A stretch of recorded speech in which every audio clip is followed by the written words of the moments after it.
Front line पर बुलंद है रूसी सैनिकों का जोश। साल भर की जंग के बावजूद कोई थकान नहीं है। देश की खातिर मौत को भी गले लगाने को तैयार हैं सैनिक। एक सैनिक ने कहा कि जंग जीतकर ही शादी करेंगे।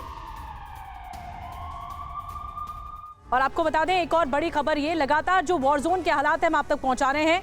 वॉर फ्रंट से मनीष झा की एक और रिपोर्ट हम आपको दिखाने जा रहे हैं। मनीष झा और TV9 भारतवर्ष के कैमरा पर्सन अमित बालियान की इस सुपर एक्सक्लूसिव रिपोर्ट आपको दिखाएंगे।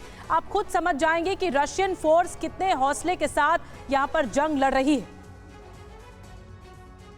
और यहाँ पर आप देखिए रशियन केतली, गर्म पानी, चाय लगातार आप देख सकते हैं। भारत ही नहीं दुनिया का चुनिंदा ऐसा टीवी नेटवर्क होगा, या मैं कहूँ तो इकलौता टीवी नेटवर्क होगा जो इस तरह की पोजीशन में यहाँ से आपको ग्राउंड रियलिटी दिखा रहा है कि फ्रंट लाइन पर क्या हालत है, और वो भी कोई आम फ्रंट लाइन नहीं। फ्रीडम ऐप से सीखकर क्या आप मोमबत्ती बनाते हैं? अगर ऐसा है तो आप अपनी मोमबत्तियों को 1 करोड़ फ्रीडम ऐप के जो ग्राहक हैं उन्हें बिना किसी खर्चे के आप उसे बेच सकते हैं।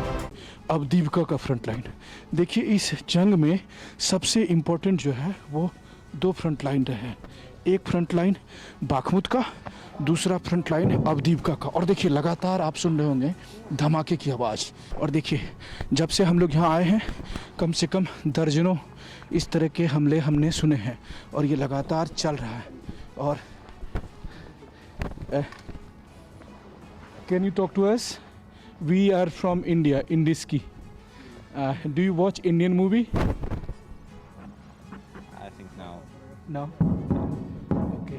Do you miss your family? You miss your family? Yeah. So, what will you do after when this war will end? You can speak in Russian. Жениться хочу и ребенка, заделать. Сына хочу. I want son. You want son? My son. Are you married? Do you have a girlfriend? Will. You will marry. married. Do you have a girlfriend? Yeah, of course. So, what will be your message to your girlfriend? Your message to girlfriend? You love her. Я тебя очень сильно люблю, целую. Мы обязательно будем вместе, все будет хорошо.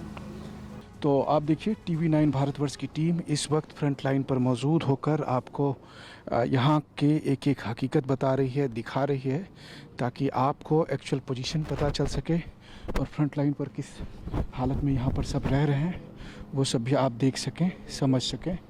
और अब हम बात करने की कोशिश करेंगे। तो ये फ्रंट लाइन है, ये फॉरवर्ड लाइन है, पहली लाइन है। और मेरे कैमरा सहयोगी अमित ने मुझे कहा कि मुझे बैठकर बात इसलिए करनी चाहिए ताकि ये ज़्यादा सुरक्षित हो, और मुझे लगता है कि उसकी सलाह मान लेनी चाहिए।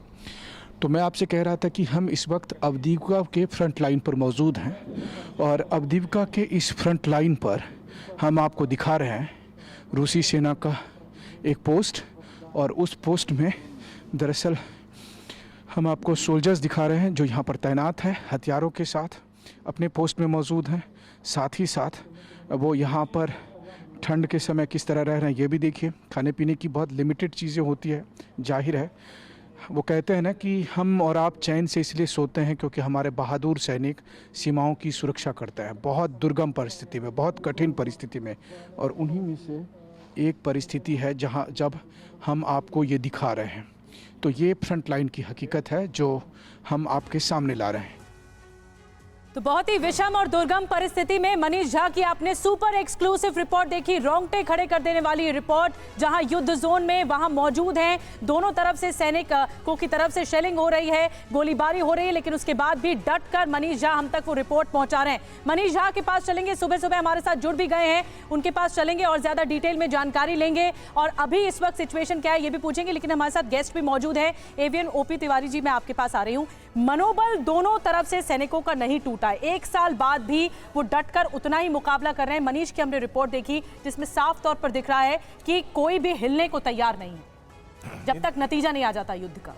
बिल्कुल सहमत हूँ। मनोबल जब वॉर शुरू हुआ था, पहली बात बताऊं, मनोबल एक स्ट्रैटेजी होती है, मतलब कि अगर लोगों को पता है कि हमारा उद्देश्य क्या है, हम किस लिए लड़ रहे हैं, ये सबसे इंपॉर्टेंट होता है जवानों का मनोबल बढ़ाने के लिए।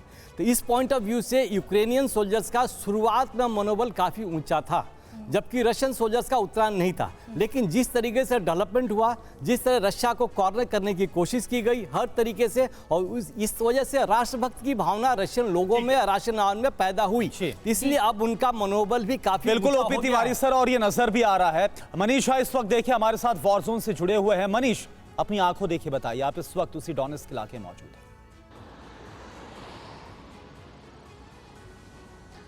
बिल्कुल करुणा, देखिए सबसे बड़ी बात तो यह है कि TV9 की टीम अपने दुनिया भर के दर्शकों के प्रति अपने कमिटमेंट को दिखाते हुए जब हम उन वॉर जोन में जा रहे हैं, उन फ्रंट लाइन पर जा रहे हैं, जिसे आज की तारीख में दुनिया का सबसे खतरनाक फ्रंट लाइन कहा जाता है।